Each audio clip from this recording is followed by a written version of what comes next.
Պրեսոնյան Հայաստանի վերաբերյալ մենք ունենք իրավական հիմք, որի համար հայությունը կարող է պահանջատեր լինել։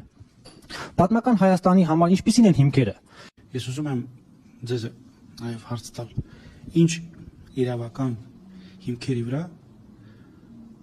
Թուրքիայի ֆաշիստները բռնազավթեցին Արևմտյան Հայաստանը եւ հիմա փորձում են բռնազավթել Արևելյան Հայաստանը։ Եթե դու թույլ ես, դու չես կարող հիմնվել Վիլսոնյան քարտեզի վրա։ Եթե դու ոչ մի բան ես, դու չես կարող ասել, որ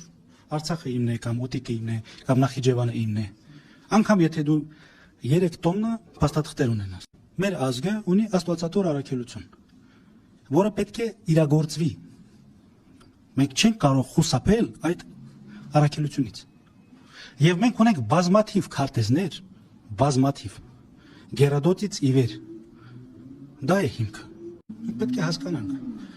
Մենք պատրաստ ենք ստրուկ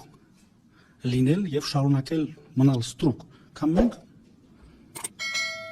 ստեղծում ենք նոր երկիր, անկախ երկիր։ Հայքի երկիրը իր սահմաններում ապրել է համարյա 3000 տարի։ Ինձ որևէ փաստաթուղթ պետք չի։ Ես գիտեմ իմ սահմանները։